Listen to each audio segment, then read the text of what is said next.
Waste Bengal, जो कि एक टाइम पे इंडिया के और स्टेट से सबसे अमीर हुआ करता था। ईस्ट इंडिया कंपनी के इंडिया आने से पहले बंगाल की टेक्सटाइल इंडस्ट्री पूरी दुनिया में फेमस थी। उस टाइम पे बंगाल अपने सूती कपड़ों को यूरोपीय कंट्री में सप्लाई करता था, पर आज बंगाल इतना गरीब क्यों है? वेस्ट बंगाल ये है इंडिया का 13 लार्जेस्ट स्टेट और 4th मोस्ट पॉपुलेशन स्टेट है, जो कि जीडीपी के हिसाब से 6th कंट्रीब्यूटिंग स्टेट है। वेस्ट बंगाल इंडिया का ईस्टर्न स्टेट है, जो बंगाल की खाड़ी को हिमालय से जोड़ने का काम करता है। बंगाल के पास शुरुआत से ही टेक्सटाइल इंडस्ट्री, सिल्क, जूट की क्वालिटी एंड क्वांटिटी इतनी ज्यादा थी कि जिसके चलते 18th सेंचुरी तक इंडिया जीडीपी ग्लोबल जीडीपी की 25% थी। और बंगाल के इस जूट बिजनेस के कारण 17th सेंचुरी में ईस्ट इंडिया कंपनी यानी अंग्रेज बंगाल आते हैं व्यापार करने के लिए, पर अंग्रेजों का लालच इतना बड़ा था कि वो बंगाल को लूटने लगे। 1757 में बैटल ऑफ प्लासिया, 1764 में बैटल ऑफ बक्सर के बाद बंगाल में अंग्रेजों का राज हो गया था। इससे अंग्रेजों को सबसे ज्यादा प्रॉफिट हुआ। अंग्रेज बंगाल के high quality cotton, jute, silk को ब्रिटेन ले जाते और उससे बनने वाली चीजों को वापस बंगाल के लोगों को ही ज्यादा पैसों में बेचते थे। इससे उनको डबल तरीके से प्रॉफिट होता। अंग्रेजों को तो इस प्रोसेस से प्रॉफिट हो रहा था, बट इससे बंगाल की इकोनॉमिक पर बहुत ज्यादा गलत इफेक्ट पड़ रहा था।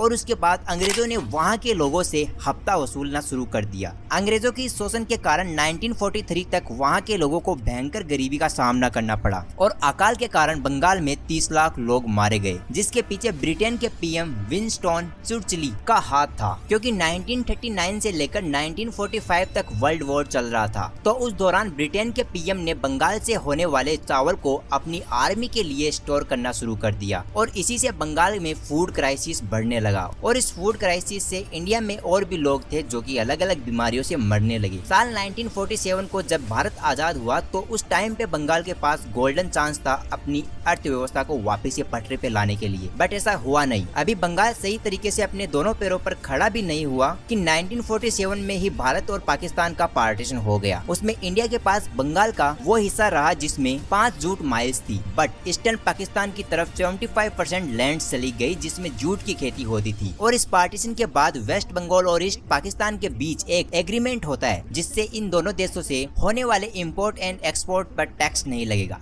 जिसमें जूट भी था। बट ये एग्रीमेंट थोड़े ही दिन चला, फिर पाकिस्तान ने जूट को एक्सपोर्ट करने के लिए हैवी टैक्स लगाना शुरू कर दिया, जिसके बाद धीरे धीरे वेस्ट बंगाल की माइल्स भी बंद होने लगी। पर उसके बावजूद भी 1960 तक वेस्ट बंगाल की नेट स्टेट डोमेस्टिक प्रोडक्ट यानी NSDP महाराष्ट्र से काफी ज्यादा थी। पर बंगाल की ये इकोनॉमी कुछ सालों में इंक्रीज से डिक्रीज होने लगी। 1995 के आते आते बंगाल की इकोनॉमी महाराष्ट्र की इकोनॉमी से 15 से 20% घटने लगी, क्योंकि 1965 और 1971 में इंडिया पाकिस्तान वॉर के कारण इंडियन गवर्नमेंट के रेलवे में इन्वेस्टमेंट थे वो कम हो गए, क्योंकि 1965 और 1971 में इंडिया पाकिस्तान वॉर के कारण पूरे देश की इकोनॉमी पर बहुत ही ज्यादा गलत इफेक्ट पड़ा। पर इसमें बंगाल की इकोनॉमी पे सबसे ज्यादा गलत इफेक्ट पड़ा, क्योंकि इससे इंडियन गवर्नमेंट का रेलवे पर इन्वेस्टमेंट भी कम हो गया, क्योंकि 1960 तक बंगाल के लोग टेक्सटाइल इंडस्ट्री से इंजीनियरिंग सेक्टर में जाने लगे। तो इससे गवर्नमेंट को रेलवे और इंजीनियरिंग में बराबर इन्वेस्टमेंट करना पड़ता था, पर ऐसा हुआ नहीं। इससे बंगाल की इंजीनियरिंग इंडस्ट्री भी डूब गई। दूसरा सबसे बड़ा कारण है वहाँ की गवर्नमेंट को लेफ्ट पार्टी डोमिनेट कर रही थी। CPI ये वो पार्टी है जो किसानों और गरीबों की हक की बात करती है। इसी के कारण 1969 में CPI ने कांग्रेस को बंगाल इलेक्शन से हरा दिया और इस लेफ्ट पार्टी के कारण ही बंगाल की इंडस्ट्री को बहुत ही बड़ा नुकसान हुआ, क्योंकि लेफ्ट पार्टी के कारण बंगाल स्टेट में स्ट्राइक और लॉकआउट के केस बढ़ने लगे।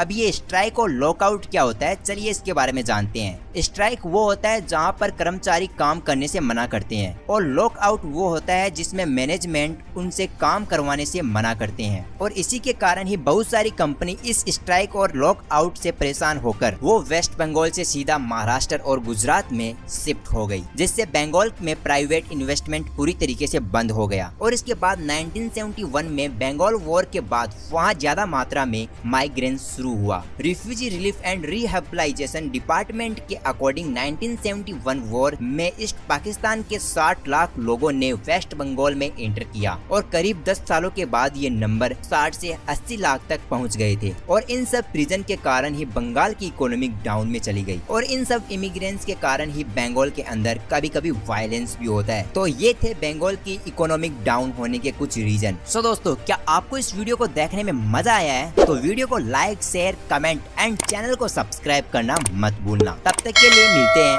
अगली वाली वीडियो में। जय श्री राम।